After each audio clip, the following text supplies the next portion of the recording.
all CEOs, me included, we don't actually know what we're doing. They're all sharks, so all you got to do, though, is know shark behavior. I don't think we've ever talked about this before.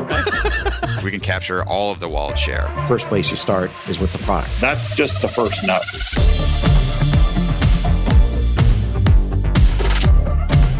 This is the Capital Stack.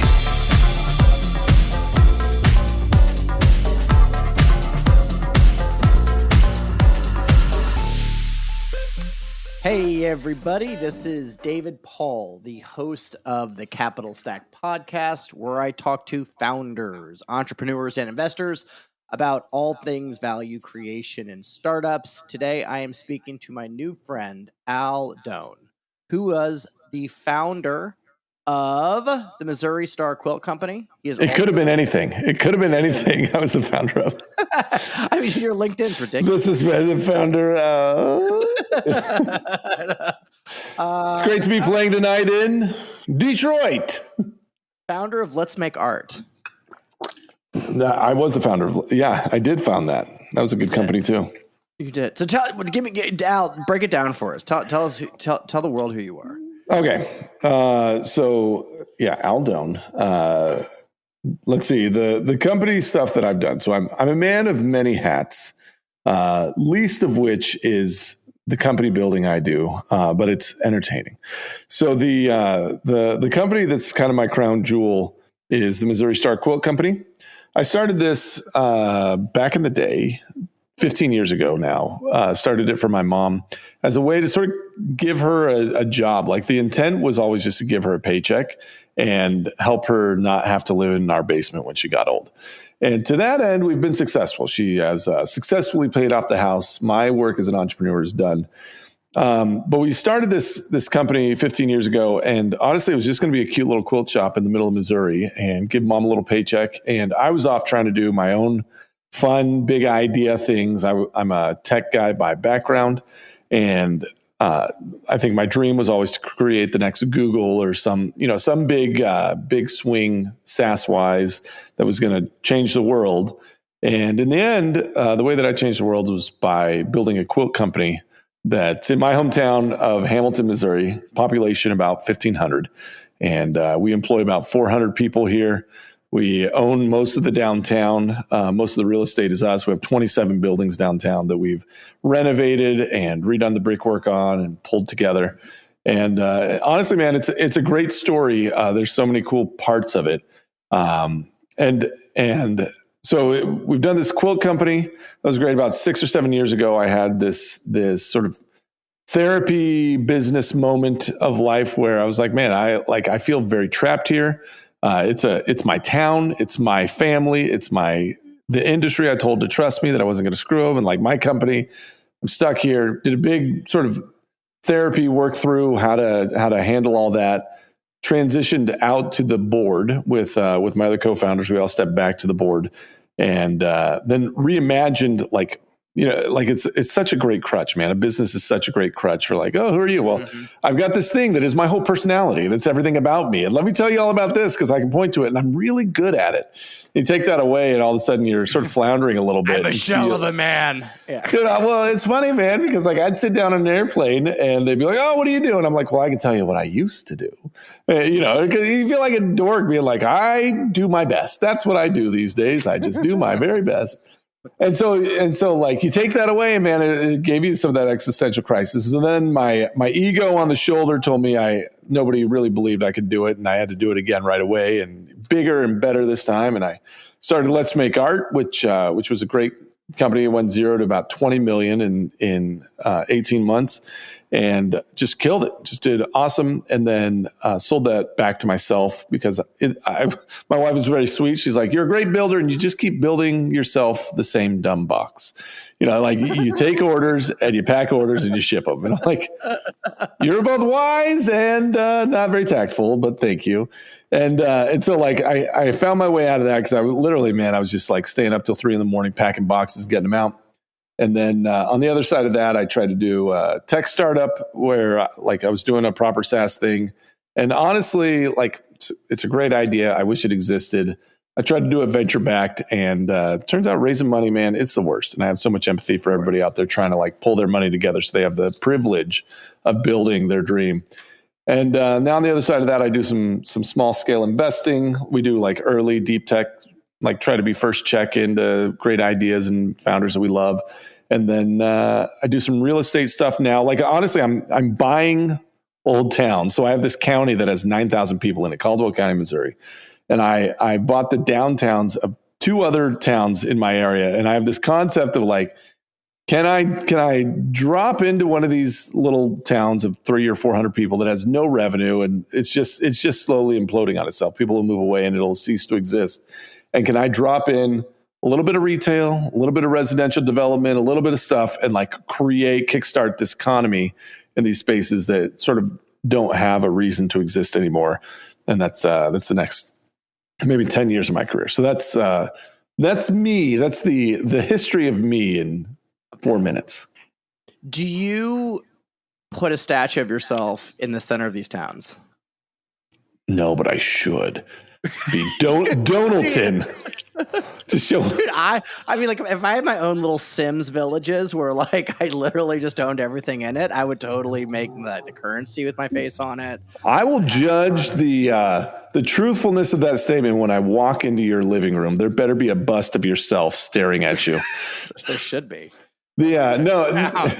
It is funny, man. Like, you know that saying, change is the thief of identity. Right. And like you drop into these towns that have sort of been the way they are forever. And people love them for the smallness and they love them for the quirks and like all the goofiness. And you go in and say, yeah, this is dumb. Like we gotta think for the future and do something a little more meaty here. And here's the idea. Here's what we're going to go do. I've gotten very few notes of gratitude and appreciation from these communities. I mean, it really is like, it's in spite of their efforts, not because of them, that we succeed, and that's all right. That's all right. They're like, you get a lot of like, you're not from around here, are you? Well, I am from around here, and so like it doesn't work. But what I get a lot of is just like you think you've got it all figured out. We're farmers and we farm. That's what we do. You know, it's just like you kind of see that anywhere you go in life or in work, and there's just this desire to stay the same. Like I worked with some guys doing change management consulting for a while, and then literally you pull in these change management consultants because you were going to change your loyalty program at Kmart, and you needed to get everybody on. Like just the internal cultural shift of getting behind a new idea is so difficult, even in a little company, not little, Kmart, as big as Kmart. But like to take that into a town or a geographical region, you know, it's sort of the nationality of these places has to be rethought so they can take pride in the next generation of what they're going to be known for. And I'm not super graceful at it, and so a lot of times it doesn't go so smooth. So is the reason why you want to do this is because you saw the economy boom with Missouri Star Quilt of Hamilton, and then you just want to recreate it? Is that kind of the genesis? Yeah, well, a buddy of mine, one of the guys that I co-invest with at our little fund, he mentioned to me one time, he's buddies with this guy that has a big fund, like a huge company down in Kansas City. The founder left his kids $1 billion philanthropic fund, which honestly you think is a very generous thing to do, but turns out it's like defined all their careers and wasn't necessarily like as giving of him as you would have hoped. But then now they have this challenge. They have to give away $50 million a year. And he was talking to them and he was like, if we got you $10 million, could you go make another Hamilton? Could we parachute you into some town in Wisconsin and have you just like save the town? Is that what would it cost? And I was like, I don't know. But that's a very fun question to chew on, is like, what would it cost me to go in and rebuild the downtown, give enough reason to exist, pull people in, you know, like convince a community to sort of gather around it. Like what would that team even look like? And I loved that question. And so I've like put it on the whiteboard and really stewed on it. And honestly, if I think about the next 20 years of my life, I would love for that to be my legacy. Like found a town or two and incorporate them and bring a post office in and put the first, you know, like give it a square and put some houses around it, put a few cool parks. Like that'd be a great thing to be known for if I had to be known for something else after quilting. Would not mind that being my tagline. City How many builder. kids you got, Al? I got 4 kids. I got a 5-year-old boy, twin 3-year-old boys, and a baby girl that's about 9 months old. And like, it's the best. It's the best, dude. And having kids when you're old enough to like, dude, twins was the greatest. I felt like God was like, I've smiled on you and given you this gift. And then you get to the logistics and you're like, this is the most terrifying thing I've ever thought of. We need 2 car seats. We need 2 strollers. We need, oh my gosh, how are we going to do that? How do you even feed these kids?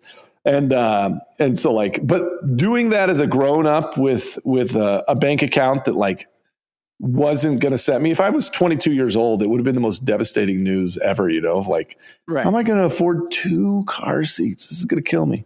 But it's awesome. And like, honestly, this phase of my life, it is so much fun. I live out in the middle of Missouri. I got a couple 100 acres of like just timber and field, and my 5-year-old rides his motorcycle, and he and I cut out. Like it's the best life I could have ever dreamed for myself. It's awesome. So what are you riding in? Are you riding in like a Sprinter van? Like how do you get these kids around? No, my wife won't leave the minivan. We're in the minivan with the automatic doors, the Honda Odyssey, 2019. All the buttons and features, I filled it out, man. It was the vacuum. Turns out those things are expensive. Yeah. Oh yeah. Who knew? Wait, how many kids you got? I got 3.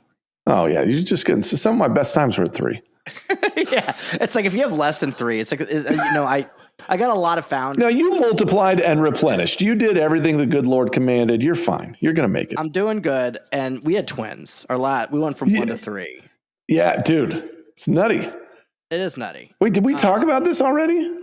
No, this is fresh. No, you have twins. And then your likelihood, once you've had twins, your likelihood of having twins with a following pregnancy increases by 50%. Did you know that? I don't know. That's probably not going to happen to us because my wife lost her uterus in the last one.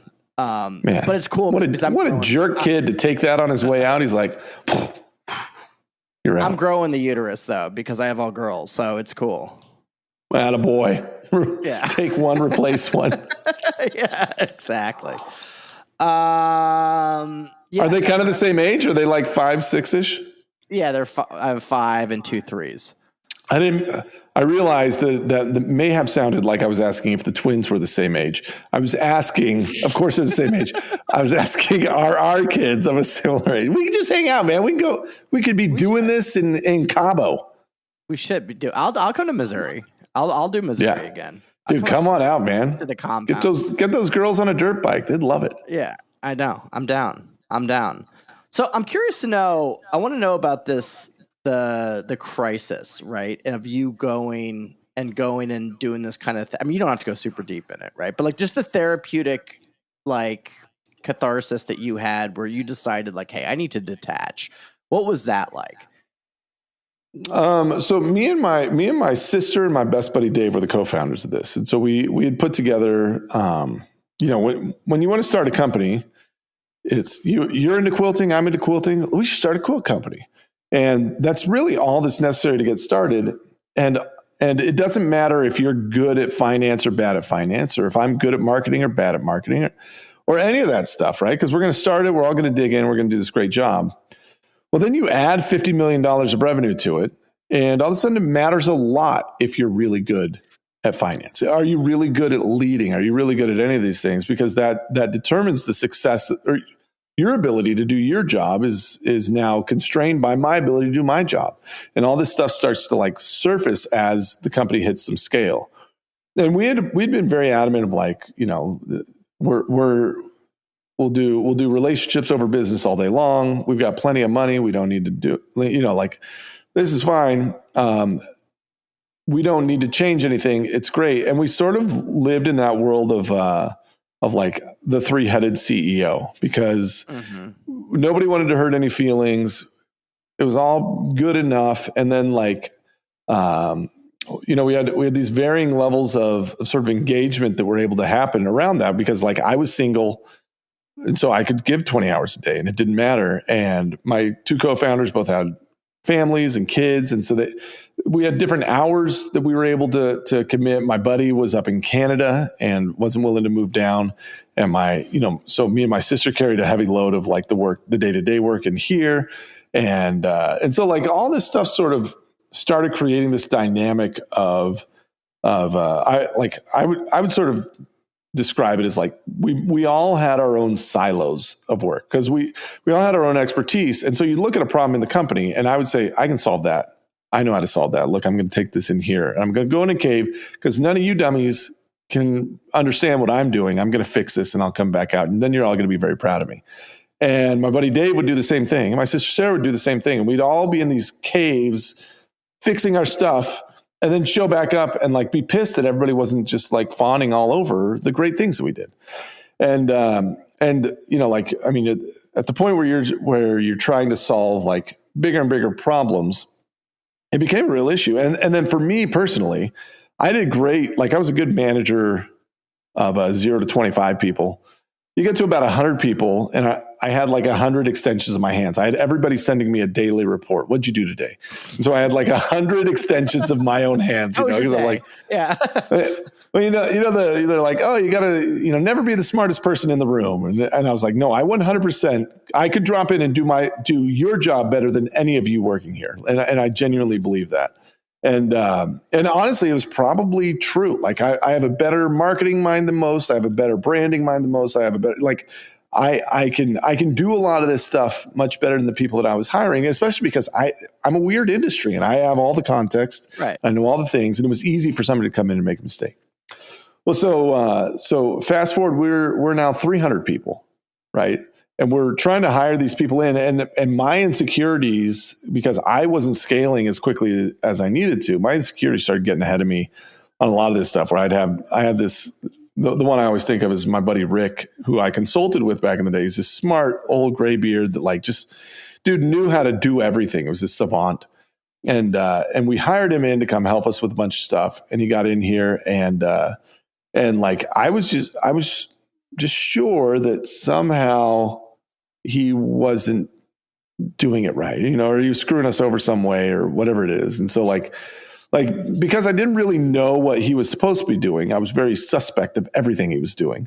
And like I hired him in to do a job, but like he was doing his job and some other stuff, and like just never had very high confidence and didn't really know how to get to that high confidence. And so then I would randomly, we'd go into a meeting and I'd be like, gosh dang it, Rick, you idiot. I can't believe you screwed this up. And I'd have this moment of reaction that was completely unnecessary and way out of line for somebody leading a company and like not helpful at all. And then I'd show up a couple hours later and be like, hey, baby, that's not me. I'm sorry. It won't happen. Let's debrief. We both said some things back there we didn't mean, sure. And I was the abusive boyfriend all of a sudden and was like, man, this is like, I'm not me being in the position I am. I've got great ideas. I've got a lot of stuff I can add value in here. I'm hurting this organization more than I'm helping it though. So I reached out to, through my network, I knew some people that knew Jerry Colonna over at Reboot, who's just fantastic human and was kind enough to kind of take me under his wing for some stuff and pulled me into a boot camp where if you got to go and sort through your crap, do it at a beautiful therapy boot camp in Tuscany, Italy. I mean, I can't recommend this enough. So I go to Italy and eat pasta and think about my life and kind of came out of it with like, like I've got one life to live here. I'm fine to stay in it, but if I stay in it, I need my co-founders to sort of choose me as the CEO and to give me some room to go and build my team around me.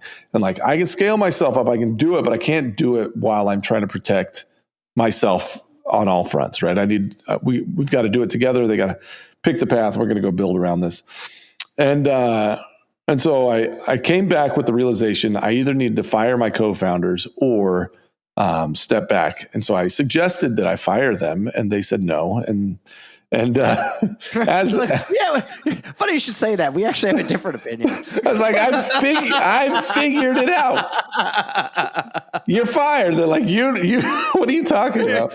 And it came to the other side of it. We said, okay, well then let's pick another CEO because I don't want to sit in here and do this. And this is fine. This is a fine outcome to do. And so then we found our CFO at the time was my best buddy's little brother and great human. Honestly, I had the Myers-Briggs of Jesus, whatever that one was him. And just a very, very kind, human-centric guy that didn't know anything about retail, but like knew people and took over and did a lot of the hard work of digging us out from under our piles of skeletons in each of our closets that we all had because we weren't, we didn't have transparency and trust for the last couple of years of running that. And then I found myself, I had to like fully exit so that this guy could kind of take his seat as the CEO. And it was, just a very jarring stepping away from this thing that was simultaneously all my eggs were in this basket. Like all my net worth was tied up in this. Had very, very uncertain about the future of it and if it was going to be okay and how it was going to go. But at the same time, had to give space for this guy to come in and succeed. And so he and I really worked on our relationship so that we could do that. And now today, it's funny because now I got to the end of the 5-year contract with him and I was like, dude, let's tie it up another 10 years, man. You're killing it. He's like, I never want to do this again. This was the hardest thing I've ever done in my life. Well, we have very different outcomes of what we thought was great about this. Like, no, I come home every day and just like lay on the floor and cry. I can't be the CEO. And I was like, oh no, I misread that at all. So he and I went and searched for our current CEO. It was great. And he came in and had a lot of confidence around retail and stuff and has very happily engaged me back into a bunch of stuff, which is fun for me. I get to be the chairman of the board and honestly not being CEO, I get to be a great CEO. Like a good CEO makes their money in like 3 decisions a year and really should just, if they could not touch any of the day to day and just go work on the big ideas that are going to shift the gears in the business, they would be an incredible CEO. You'd praise them forever. But as a founder CEO, man, I cannot remember the number of times that I ever had a day where I was just like, well, it's wide open. What should I think about today? And now I only work on Tuesdays and Wednesdays, and it's mainly big deal stuff that I want to do and like big ideas I'm trying to pull or random in the labs stuff that I want to figure out. And the rest of the time is mainly set aside for like thinking, reading. I'll go and get lunch with people and hop on planes and go visit buddies and that kind of stuff. And I'm a great leader now because I'm not in a position to lead. I couldn't do it while I couldn't get there while I was in it. But now very, very happy with like what I've started to figure out and the outcome of this stuff. Well, and so like from a what got me to that point it was that buildup. Came up with this realization that like I wasn't stuck there. I was stuck there if I chose to be stuck there. If I chose not to be, I could go and create the change and like find somebody else. I would have happily given my salary so somebody else could come in and run it and done things. So like engaged with figuring that out. And now the outcome is I sit in this spot that feels very healthy today. I wouldn't want to come back into the day-to-day, especially at the leadership level again, but like have learned a ton about myself and about the, like what this company is on the other side of all that. Thank you for sharing that. I always think, and I'm fascinated by Jerry's work. I've looked at it from afar. I know a lot of people that have been through it. It just seems to me that a founder-led organization, founder-owned, I should say, and founder-led organization is a life that generally is not very happy for a lot of people. Would you agree with that? Well, it's funny, man, because like the rest of my life, I will work to recreate the first 3 years of feeling that I had in starting that business, right? It's the camaraderie. These are my band of brothers. We're in the foxhole together. Everybody's coming after us, and nothing has united us more. Having twins was the same way. My wife and I, our relationship was better with 2 kids screaming at us in the middle of the night and a toddler that was going to wake up at 6 a.m., right? Like we would run all day, fall in bed, and just be like, we looked at each other and just had this camaraderie that you can't create. With our first, it was her job. She was breastfeeding and, she had to take care of it. Like I was sort of a third wheel in most of that. When you got twins in there, man, like our relationship got great. And the first couple of years of starting a business, that's what it is. And then as you get beyond that, like a business has its own needs, right? Like, and that business may need to not have like we're all co-founders together. I may need to get you out of that seat so we can take that, like buy you out, in your mind, stab you in the back. But really it's the business needs the privilege of going and growing to where it should go. And sometimes that means you're included and sometimes that means you're not. The hard firing situation, all this stuff. It's a lot of things that you as a founder have to scale into that are not very comfortable. It's all things that you have to learn and then practice at and then turn into, like firing people. I've fired hundreds of people, and it's the suckiest part of your day. It'll ruin your whole day almost every time. And especially in a town of 1,500. Yeah, especially when you got to go to church with these people, or your kids are playing on the same soccer team and stuff. And I mean, for real. And so like on the other side of that, I would describe, you feel very lonely, especially like you got family members that have a perception of what's going on and who you are, and you're trying to make the best decision for a lot of this. Team members, co-founders, all these people that are sort of like are solving the puzzle of what's going on in your head by themselves without really talking to you. And you don't have a lot of people that you can sort of open up to and turn to, especially if you're single. Right? Being a single founder was tough because the successes were boring and the failures were terrible because there's nobody that you could turn to and say, man, today sucked. Oh, I'm just fighting it today. Can you take some of my load? Like not having that was very tough. And then, in my world, me and my co-founder that was living up in Canada, like I started to really fester on the idea that he wasn't here where I could hand off some of the reins to him. And, and so like all of a sudden the people that you have around you that would build you up, like you start pushing away, they divide you. And I would say, that like it's not very happy, but at the same time, I don't know, this makes me think of like when we built our first warehouse. So we were an e-commerce company in the middle of nowhere. There's no warehousing that we can just rent, right? So we got an SBA loan, went and built a great big warehouse. And we went from a like 800 square foot picking room to a 42,000 square foot giant warehouse that we built.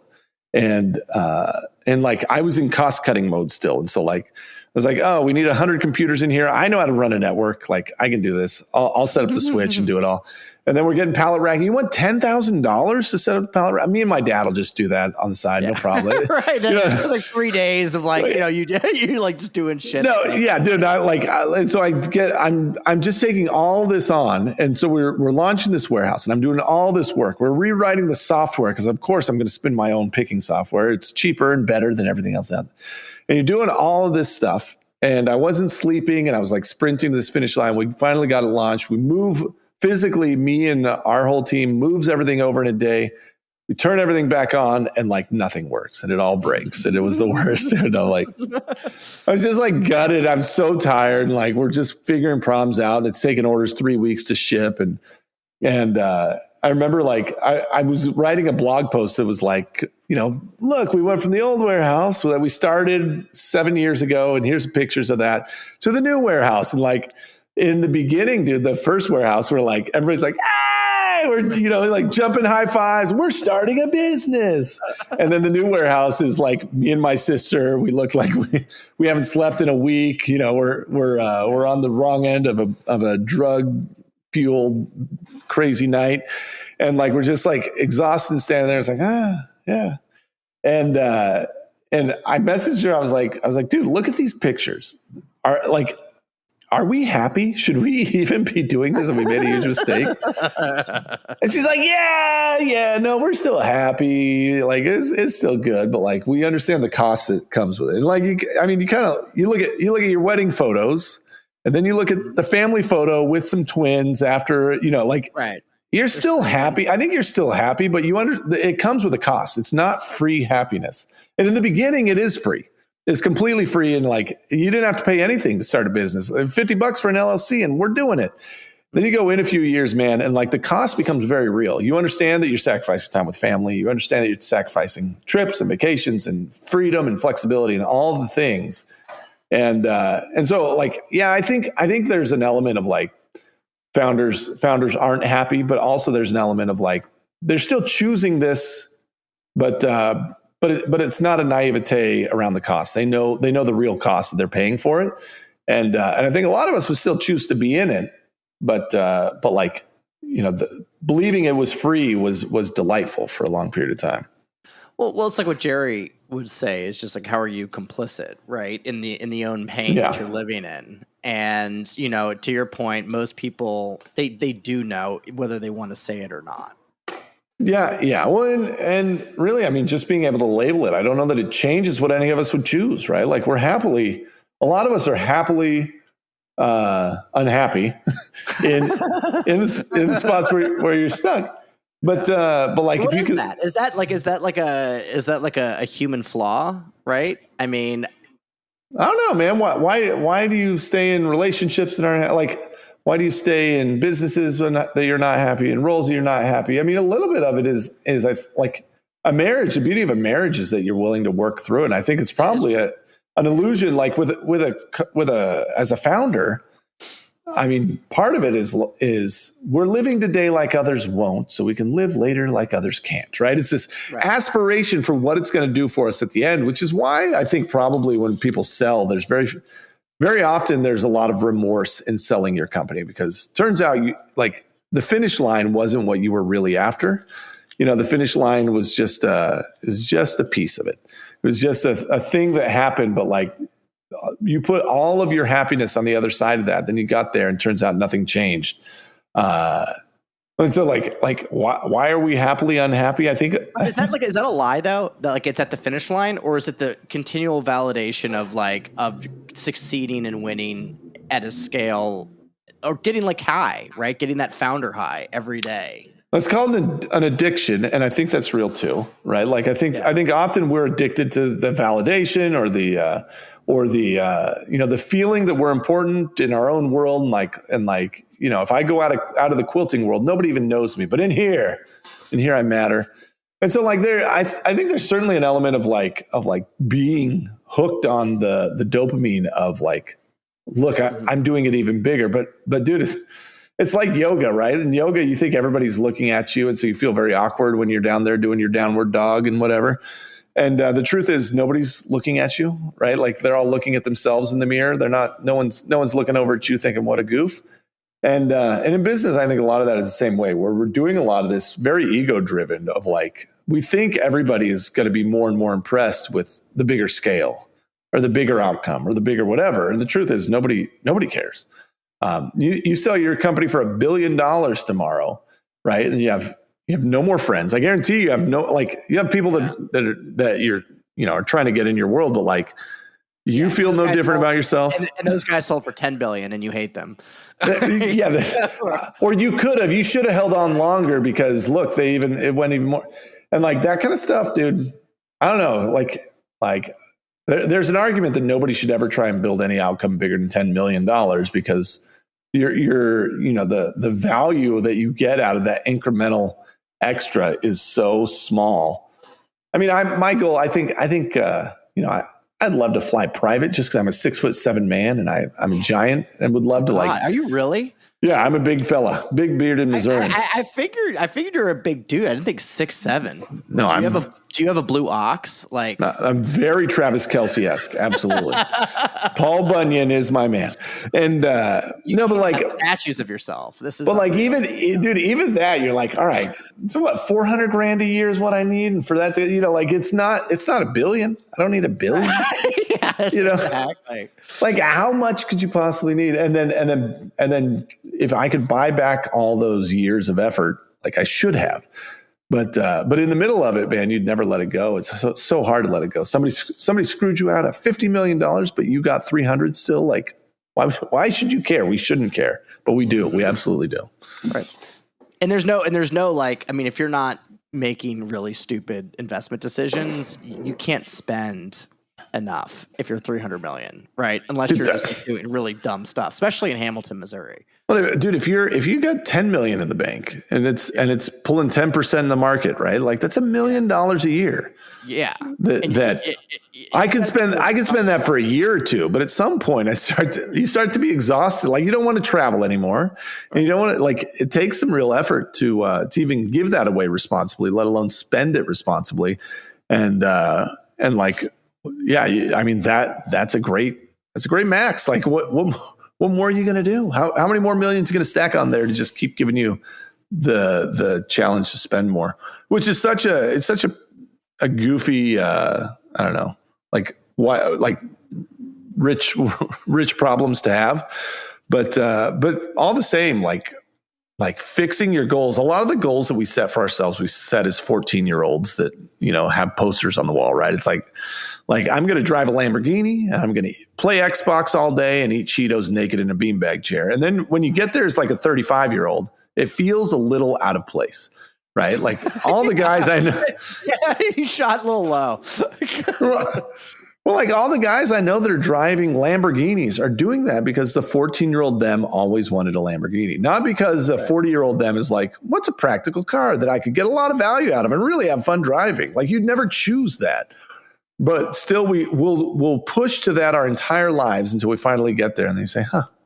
Okay. And so like I think giving ourselves the privilege of like pausing as a grown-up to reset those goals as like, what do I genuinely want? I don't think a lot of us would say $1 billion or especially understanding the cost that it would take to get there. Or, like I want the freedom to just play Xbox all day. It's like, I might want to do that one day every 6 months with my buddies, but I don't need that every day. That's not what I'm looking for anymore. I would choose a different goal at this point. So knowing that, it takes what it takes to learn things, and generally it's your own experience, and advice often falls on deaf ears.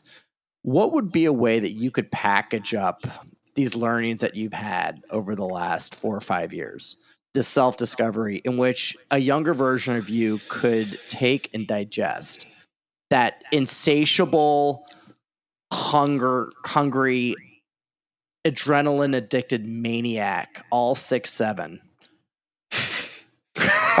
machine? What could you tell him to slow him down?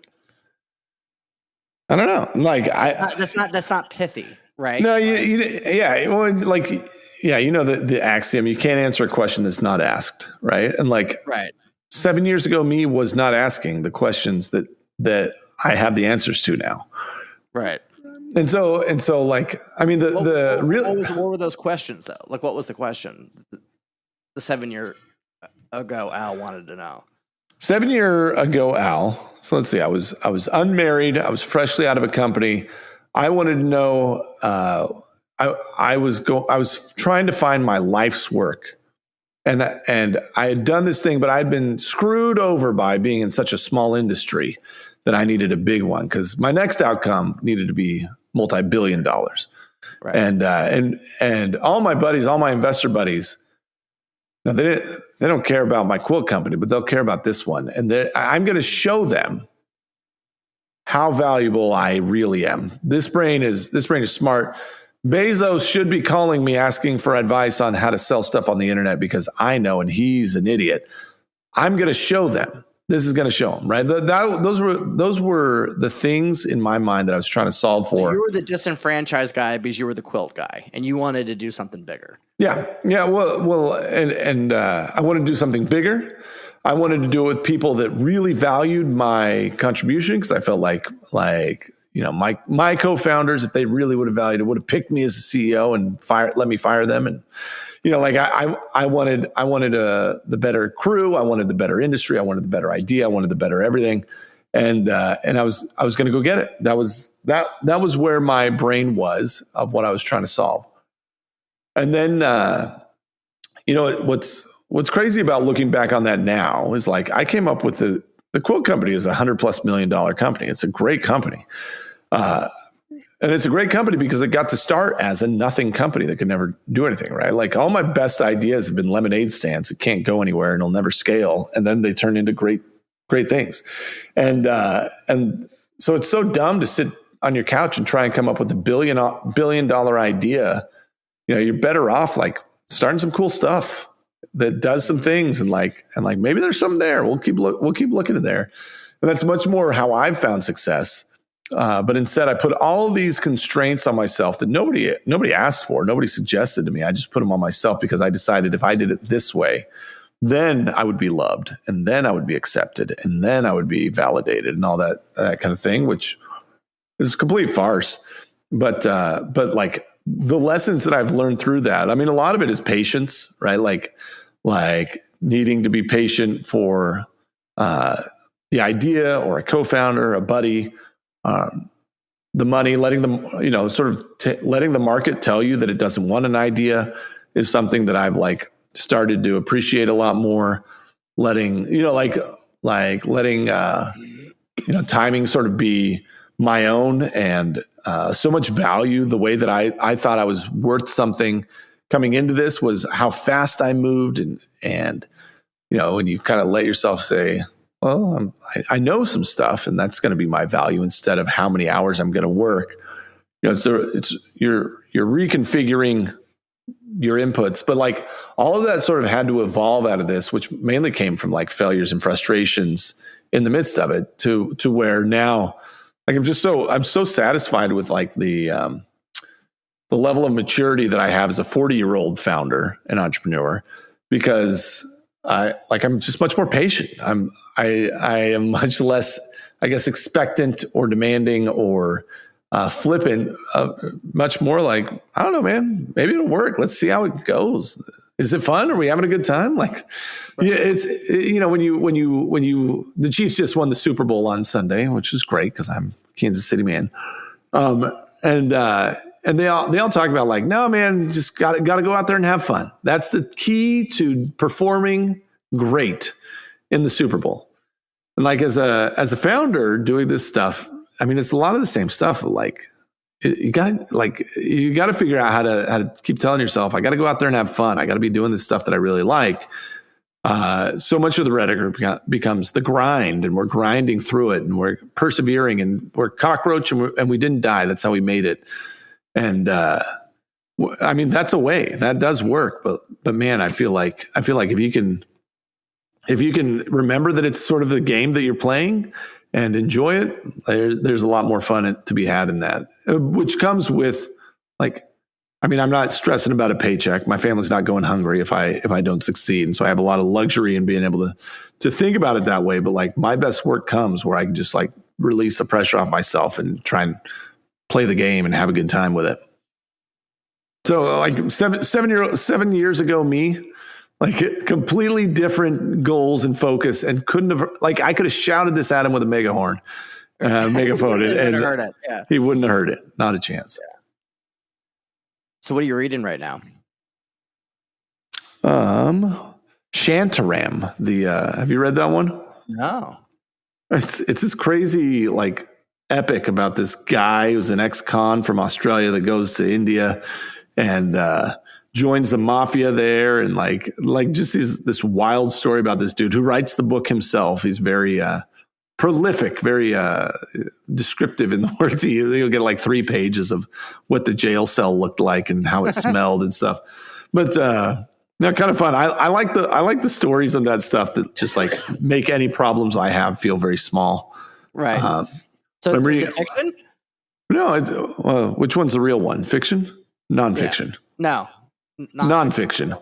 Yeah. No, it's a real one. It's supposed to be real. Awesome. And then what else am I reading? I've got I really like the Red Rising series that it's just fiction. Most of my reading, man, it's all just bubblegum. I get some self-helpy stuff in there, but I really just want to get lost in a story and enjoy it. And then I can't read any more self-help books. I think I've read all of them. Dude, I did this thing. I called it the Hard Knock MBA when I was very first starting out. I wanted to get into business, but I didn't know how. And so I emailed all the smart people in business that I knew and said, what are your top 3 books you'd recommend? And I got this list of 31 books. And it was Think and Grow Rich and How to Make Friends and Influence People and all that kind of stuff. And you read through, I think I made it through, I bought all of them on Amazon for $300. And because they're all $1 used, right? Like they're very cheap because they're everywhere. And I made it through like 7 of them. And I was like, all these stories are the exact same principle, just told in a different parable. Like they all are the exact same thing told in a different way. And I'm kind of in the same boat where it's like I can get about the first 100 pages of a self-help book of some new thing where they're like, here's the whole premise. I'm like, all right, I got you. I'm with you. I'm not going to read your other 300 pages of this to fill out the book. Yeah. It takes discipline to stop reading books. Like I hate reading, but I do it all the time. Where you're just trying to get through it. And you're just like, God, Dude, when you give yourself the freedom of being like, no, I'm done with that one. That was boring to me. Great feeling. That's a great feeling. Oh, you beat life. You beat the game. Exactly. No, books, man, like there's some of those that have been so impactful, but so often anymore, I just want to like smile as I'm reading. I want to like enjoy it and feel very happy at the end or cry or feel some emotion in it. And if I can get that out of a book, man, I'm super stoked. So what are you excited about at the end for this year? Let's see. So I'm building some cool stuff with the quilt company. I took over. I got to do these like parachute in and take over special projects. So I'm doing some paid ad stuff in here. I'm like we could be way better than this. Let me figure this out. I'm doing some of that. I'm doing some product work for them, and then I'm trying to build like in my town. I've got a couple of parks that I'm trying to build, which it's a little bit of fundraising and a little bit of putting my own money up, and then like building the specs out for a park and doing some of that, trying to put some apartment complexes together. We've got this real need for housing out here and nobody's building. And so like, dude, I'm Googling how do roads happen and who puts street lamps in. Like, I don't know how this happens. It's not my world, but trying to do some of that kind of stuff. I think. Is there a world where you're in politics? I'm going to try and run for our county commissioner this year and see if I can sit on that committee. But like, I think there's a world where I'm in local politics. I don't think that there's a salary high enough to get me to be like a governor or something. You know, the amount of time away from your kids and like you trade all your freedom to be this guy that has to play a role. And you're like, what? It's the power currency. And then you're like, what power would I need? What am I looking for? All those guys are just these egotistical maniacs that are unhinged but we need them. Otherwise, who would lead this country? Totally. I don't know.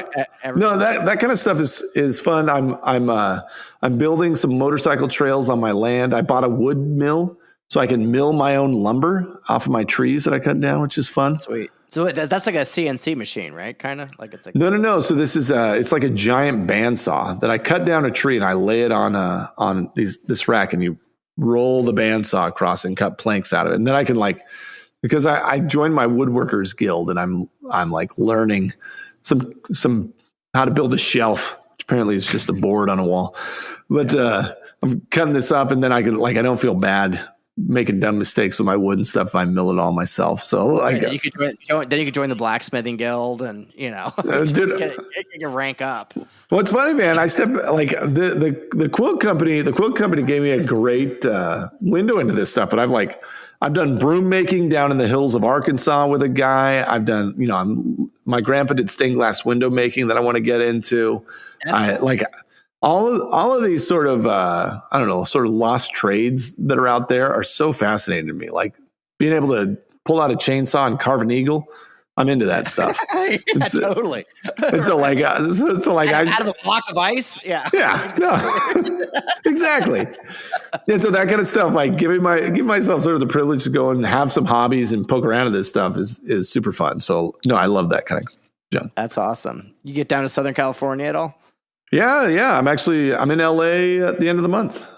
You should let me know. I'll come up and drive up if you have any time. Okay, yeah, I'm actually getting some dinner with Munson and those guys, and so and Drew and Bobby. We're all gonna hang out. Who you're mutual friends with? So, dude, I feel like I need to be invited. I'm invested in all those companies, so I'll chase honorary invite. No, man. Let's go get some dinner or breakfast or something. I'm gonna horn my way in there. All right, not even joking. I'll get vulnerable. You can get me to cry there. If you need me to get vulnerable to be in the club, I'll get vulnerable. My life's in shambles. Yeah, perfect. We'll take you. We just need a broken man. That's all we need. Yeah, right here, man. I just need to be accepted into a tribe of others. Yes, yeah. No, we should. That'd be super fun. Let's do it. Awesome. All right, Al, thank you so much for coming on. I really appreciate it. If you like what you heard, please subscribe, tell a friend. And guys, smash that like button. What are you doing? You got David. Hit the like. Cancel me. I want to be canceled. Leave a review. You don't know how much that means on Apple iTunes. It does. Leave a review. And if you want a quilt, go see my man Al. All your fabric needs. Ask your mom. She needs it. Yep. All right. Have a great one. See you. Bye-bye. Thank you for tuning in to the Capital Stack Podcast. Make sure to share this with someone you know that can benefit from this content. Remember to support this show by rating, reviewing, and subscribing. David Paul is the founder and general partner at DWP Capital. All opinions expressed by David and podcast guests are solely their own opinions and do not reflect the opinion of DWP Capital. This podcast is for informational purposes only and should not be relied upon for decisions. David and guests may maintain positions in the securities discussed on this podcast.